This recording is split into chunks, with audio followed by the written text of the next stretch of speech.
Hello, welcome back to the channel, and this is a channel where we give you reviews. Don't do unboxings, but we might do a few playthroughs in the near future. But today we're going to be talking about a supposed open world exploration game. We're going to be talking about Vantage, and in this game you will have crashed into a planet. You'll be using cards to explore a world, rolling a few dice, taking a few tests in the hope that you can fulfill an objective and win the game. So in this video we're going to be giving you a very brief overview of the rules, be telling you what we do like, what we don't like. Then we'll come back and we'll tell you whether or not Vantage is worth your time and bother today and in the future. So remember, if you're new here, please consider subscribing to this channel, hit the like button and all that YouTube bullshit. We'll see you after this.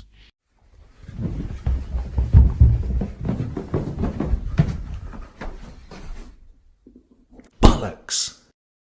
Vantage, how'd you play this game?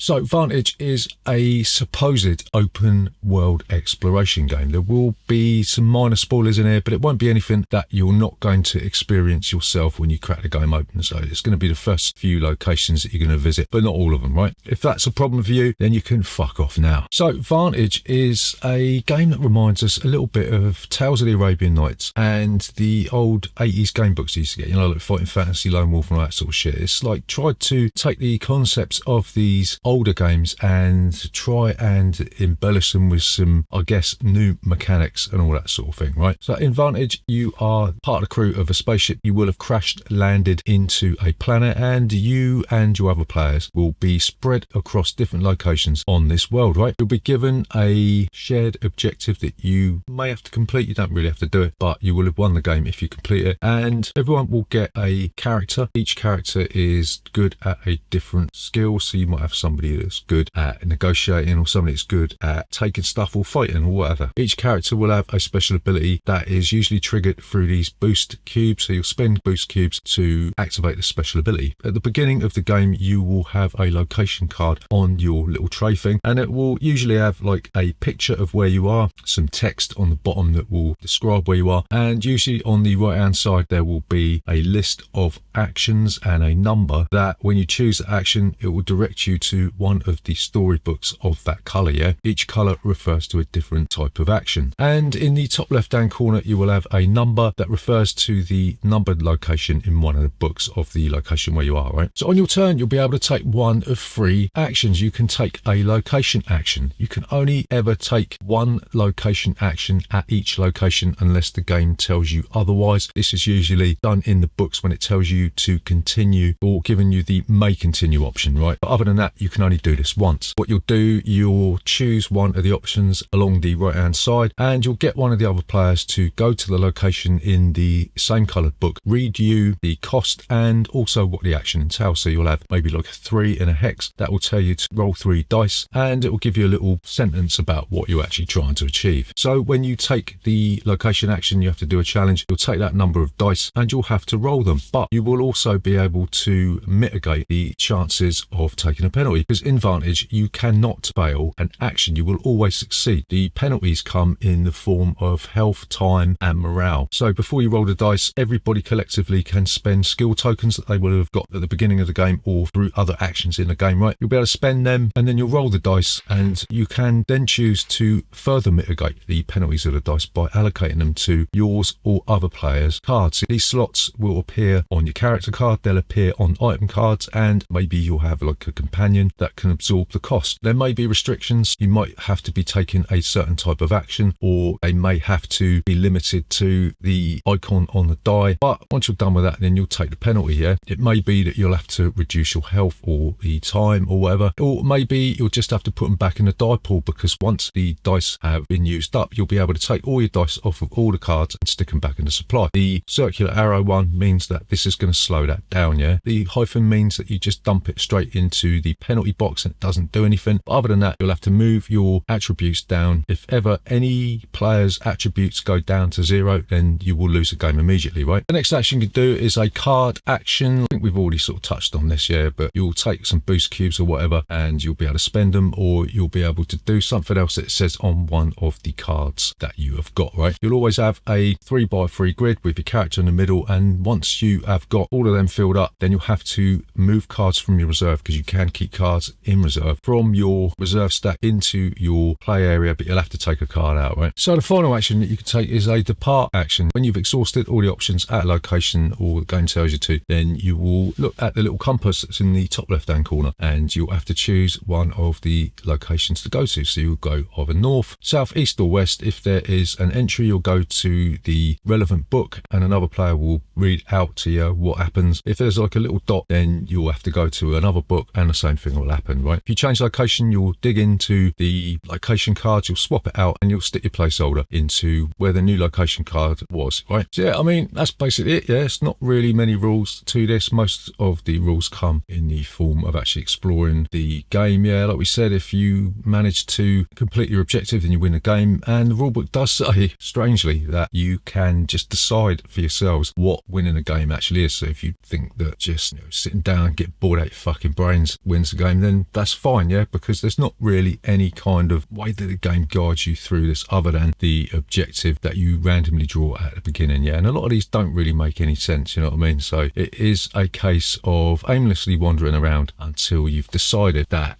you've had enough of it, right? So what do we like about Vantage?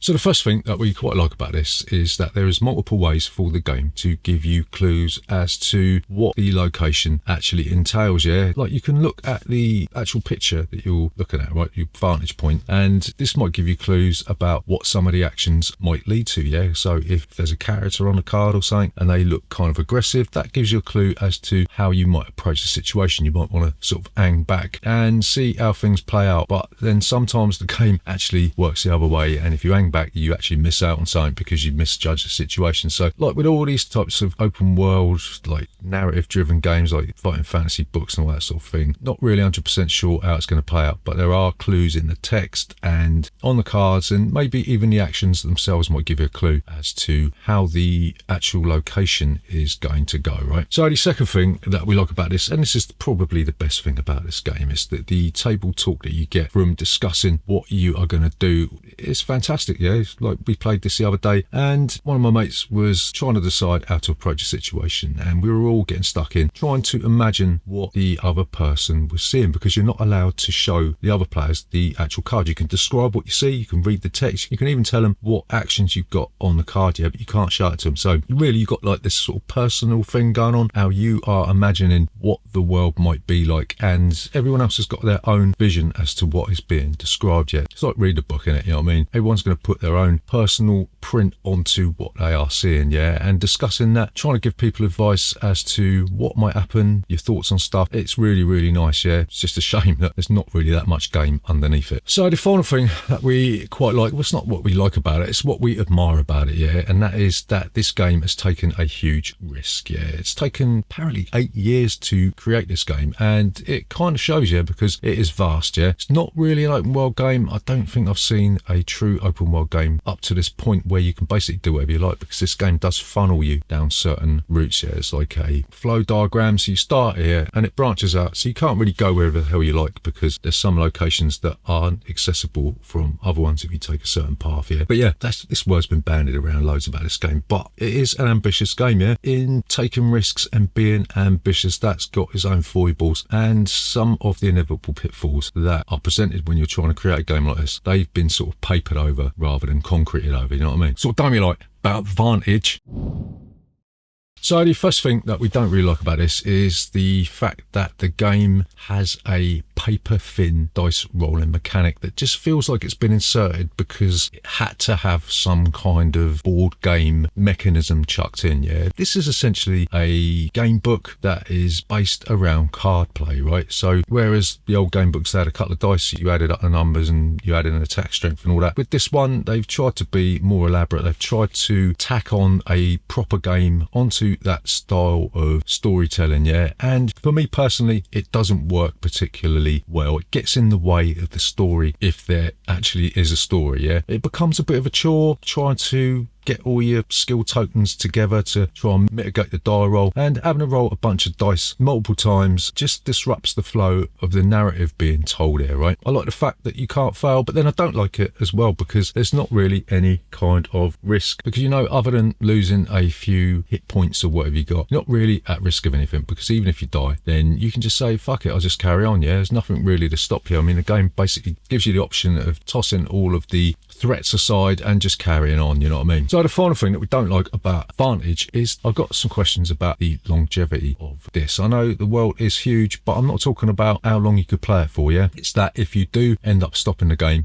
and you do go back to the beginning, you're going to see all of the shit at the beginning of the game multiple times. You're going to have to wade through that fucking quagmire of shit before you can get to the stuff that you haven't seen, because there's no real way to save the game in here, yeah? We ended up putting all the cards in baggies, but there's no official way to save the game. It seems to me that the rules try and discourage you from just carrying on, you know what I mean? They don't really want you to do that. They want you to go back to the beginning and start again. And in a game that is effectively just a big flowchart of encounters, really small encounters, yeah, they're not really that well described. I understand why, because you haven't really got that much room to play with, yeah? Having to trawl through a load of crap that you've already seen before, that is a problem. You remember time stories, yeah? It's the same sort of thing. You get to a certain point, you fuck it up, then you have to go back, redo all the stuff that you've seen before. It becomes a real fucking chore, and for long you are thinking, fuck this, I can't be fucking arsed. So to summarise, is Vantage worth your time and bother today and in the future? So I'm a bit torn about this, yeah, because when we first cracked this open, I was like, fuck me, this is like really, really good, yeah. I got stuck into the story and I thought, yeah, this is like a fantastic experience, yeah. This is like Tales of the Arabian Nights on steroids. But after a few hours of playing this, yeah, the game started to reveal itself as a weak implementation of the game books that we were playing like 40 years ago, you know what I mean? It's not really any different to that, yeah. It's a more complex version of a game book, but based on cards, yeah. And the dice rolling mechanic is paper thin, yeah. It disrupts the flow of the narrative, if there is one. I mean, the storytelling in this is just as weak, yeah. There are some surprises in the game where you are tested and you are thinking, shall I keep going or shall I stop now? Yeah, so there is that sort of thing. But ultimately, the story isn't really there, yeah. It's just a series of random encounters that don't seem to be linked together, and the aimless nature of the supposed open world is this game's downfall, yeah, because to be honest, I started to get a little bit bored, yeah, started to get a little bit frustrated. Like I said, this is nothing but an elaborate game book, and I suppose it's a poor one at that, yeah. I'd rather be reading Death Trap Dungeon or Forest of Doom, where a premise is set out, you've got a quest to complete, you know that every location is linked to the quest that you are on. In this, you're just going to be thrown some random encounters, you're going to be going from one location to the next, and where there isn't that predetermined premise, yeah, where you are given the illusion of free roaming. Essentially what this game boils down to is a series of very, very small encounters that don't seem to have any kind of linkage whatsoever. So ultimately, that plus the feverishly boring dice rolling mechanic lets this game down, yeah. So there you go, that is Vantage. Remember, if you are new here, please consider subscribing to this channel with the like button and all that YouTube bullshit. We'll see you next time.